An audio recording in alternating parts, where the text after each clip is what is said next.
Assalamualaikum warahmatullahi wabarakatuh. Perkenalkan, nama saya Safira Aulia Islami dengan NIM 233091232011. Pada pagi hari ini, saya izin menjelaskan terkait referat yang berjudul Demensia Frontotemporal dengan pembimbing Dr. Stephen, spesialis neurologi konsultan. Definisi dari demensia frontotemporal ini sendiri itu merujuk pada kelompok gangguan neurodegeneratif otak yang ditandai dengan atrofi pada lobus frontal dan juga temporal pada bagian anterior dan merupakan salah satu bentuk demensia onset dini yang paling umum terjadi pada masyarakat. Berbeda dengan demensia Alzheimer yang lebih sering menyebabkan gangguan daya ingat, pada demensia frontotemporal ini dia lebih banyak mempengaruhi kepribadian, kemudian emosi dan juga cara seseorang untuk berkomunikasi. Dari epidemiologinya sendiri, demensia ini diperkirakan dia akan selalu meningkat 2 kali lipat setiap 20 tahun. Pada tahun 2020, itu terkait 42,3 juta jiwa. Pada tahun 2024, sebanyak 81,1 juta jiwa.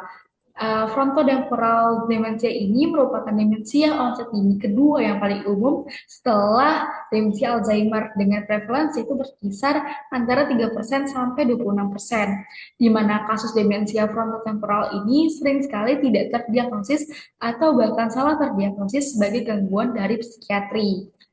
Etiologi sendiri pada demensia frontotemporal dia dibagi menjadi dua, ada demensia disebabkan oleh genetik dan juga non-genetik. Pada genetik artinya terjadi keterlibatan gen-gen pada tubuh seseorang. Gen yang terlibat contohnya adalah microtubule associated protein tau, kemudian progranulin, dan juga gen-gen lainnya. Terkait non-genetik, itu pada beberapa kasus, demensia frontotemporal ini dapat terjadi tanpa adanya riwayat keluarga atau mutasi genetik yang jelas. Faktor-faktor yang mempengaruhi perkembangan demensia ini termasuk adanya faktor lingkungan. Namun, beberapa jurnal ini masih belum memiliki bukti yang kuat untuk menggabungkan antara kedua hubungan ini. Terkait faktor resiko dari frontotemporal demensia ini sendiri, dia ada tekanan darah tinggi, kemudian kebiasaan merokok, kemudian adanya trauma atau cedera kepala, kelebihan dari berat badan, asupan dari alkohol, diabetes, kemudian usia yang lebih dari 40 tahun, adanya riwayat stroke, dan juga riwayat dari keluarga yang terkena frontotemporal demensia. Nah, terkait klasifikasinya ini, berdasarkan pola atrofi pada MRI, temuan biopsi, dan juga presentasi klinis, demensia frontotemporal ini dibagi menjadi dua. Ada yang namanya disebut sebagai behavioral varian dari demensia frontotemporal, dan juga ada primary progressive dari afasia. Di mana pada primary progressive afasia ini, dia dibagi menjadi dua, ada yang namanya varian agramatik, dan juga varian semantik. Pada varian semantik ini, dia dibagi menjadi dua lagi, yaitu pada varian semantik kiri maupun varian semantik sebelah kanan. Nah, pada behavioral varian dari demensia frontotemporal ini sendiri, dia terdapat perubahan kepribadian dan juga kehilangan empati, adanya perilaku impulsif, tidak pantas atau bahkan kompulsif, dia cenderung apatis, kehilangan motivasi, atau adanya gangguan dalam pengambilan keputusan.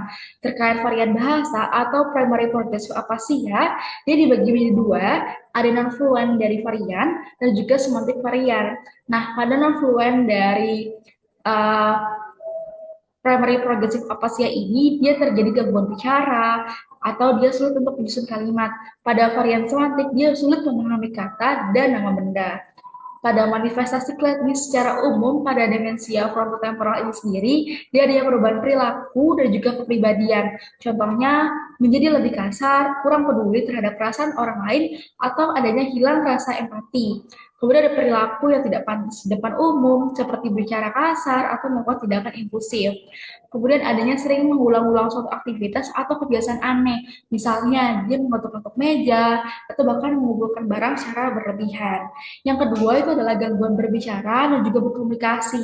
Yang pertama, pasien itu akan sulit menemukan kata yang tepat pada saat berbicara, sulit memahami percakapan orang lain, atau bahkan bicara lebih sedikit atau malah berbicara tanpa adanya makna.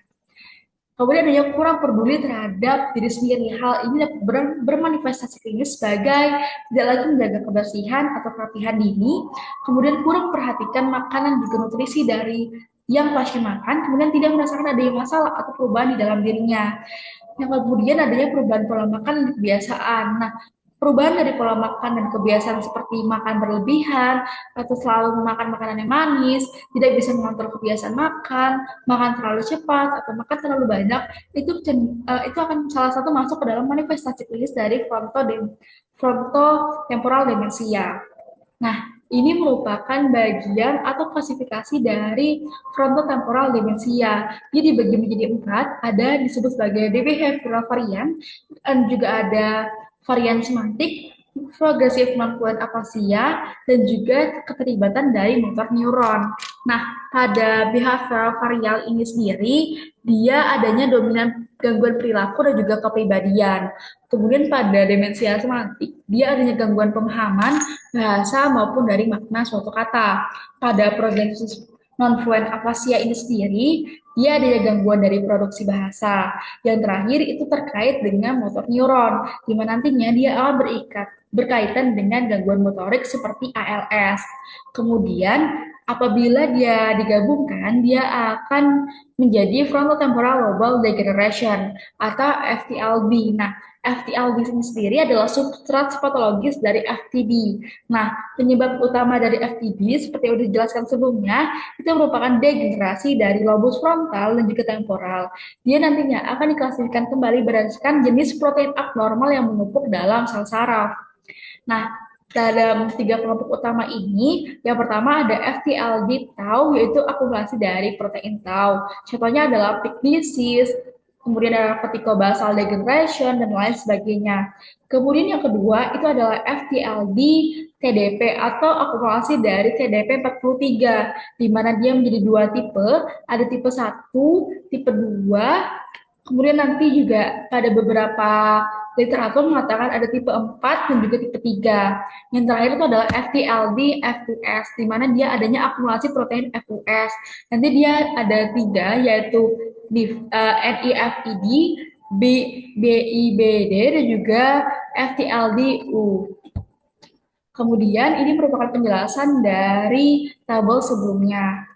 Nah, pada saat kita lakukan pemeriksaan penunjang, nanti kita bisa temukan perbedaan dari ketiga jenis demensia ini sendiri. Nah, pada behavioral varian dari demensia frontotemporal ini, dia akan terlihat dari atrofi lobus frontal di kedua sisi. Nantinya dia akan berikatan dengan perubahan kepribadian, disinhibisi, apatis, atau adanya gangguan sosial.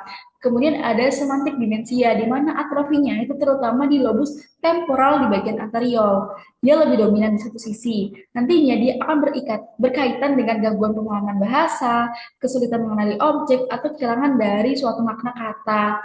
Yang terakhir itu adalah progresif non-fluent dari afasia, di mana atrofi itu dominan di korteks termasuk pada area Broca. Dia akan berkaitan dengan kesulitan bicara, gangguan tata bahasa, atau bicara yang tidak lancar. Nah, dari patofisiologi sendiri, seperti kita sudah bahas, penyebab utama itu adalah penumpukan dari protein abnormal yang dapat merusak dari sel saraf di otak. Ada tau paties, kemudian ada TDP43, dan juga FUS. Nah, pada protein tau ini, dia tuh mirip dengan Alzheimer.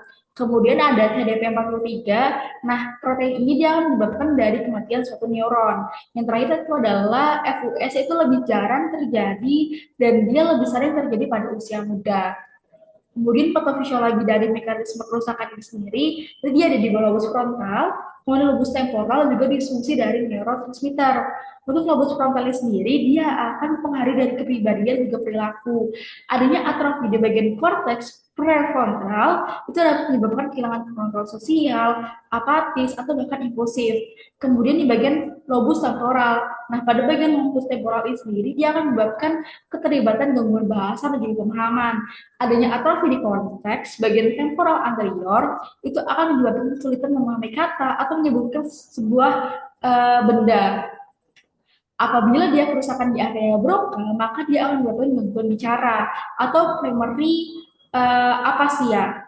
Kemudian terakhir itu adalah disfungsi dari neurotransmitter. Neurotransmitter yang terkait di dalam frontotemporal demensia ini sendiri itu adalah penurunan dari serotonin juga dopamin. Dia nantinya akan berkontribusi pada perilaku impulsif juga apatis. Kemudian ada gangguan pada GABA dan juga glutamat. Dia akan mempengaruhi dari kontrol kognitif dan juga kontrol dari emosi. Nah, bagaimana cara kita mendiagnosis dari frontotemporal demensia ini sendiri tergantung dari subtipe dari frontotemporal demensia. Untuk biomarkernya sendiri, untuk gold standard itu adalah menggunakan MRI atau CT scan otak, di mana kedua itu sama-sama menunjukkan adanya atrofi dominan di lobus frontal dan atau lobus temporal, di mana terjadi perubahan dari struktur otak atau perubahan dari fungsional. Kemudian kita bisa menggunakan cara dari RCF atau cara cerebrospinal. Kemudian yang terakhir kita bisa menggunakan biomarker gen yang lebih spesifik yaitu progranulin, diapeptide, reparat, protein, dan lain sebagainya. Bagaimana cara kita tata laksana dari frontotemporal demensia? Dari beberapa jurnal hingga saat ini itu belum ada pengobatan spesifik untuk pasien dengan demensia frontotemporal. Tetapi pengobatan menggunakan terapi simptomatik itu dapat digunakan untuk mengontrol gejala yang mengganggu kualitas hidup pasien, yang nanti itu dapat menyebabkan manajemen yang lebih kompleks. Contohnya ada terapi perilaku, dia untuk membantu pasien untuk kontrol tindakan impulsif. Yang kedua itu adalah terapi bicara terkait gangguan dalam berkomunikasi dan juga berbicara. Yang terakhir dan pastinya adalah adanya dukungan keluarga yang sangat penting karena pasien dengan frontotemporal demensia ini sering sekali tidak menyadari adanya perubahan dalam dirinya sendiri. Untuk prognosisnya itu pada frontotemporal demensia itu menunjukkan prognosis progresi yang lebih cepat dibandingkan dengan jenis demensia lainnya seperti demensia Alzheimer dengan prognosis yang cenderung lebih buruk dengan masa hidup itu 6 sampai 10 tahun setelah pasien didiagnosis dari frontotemporal demensia. Nah, faktor-faktor seperti onset, jenis, keparahan gejala itu dapat mempengaruhi dari laju perkembangan dan juga usia harapan hidup dari demensia frontotemporal. Mungkin sekian dari saya. Semoga referat ini dapat bermanfaat bagi kita semua. Salah hilafnya mohon maaf. Wassalamualaikum warahmatullahi wabarakatuh.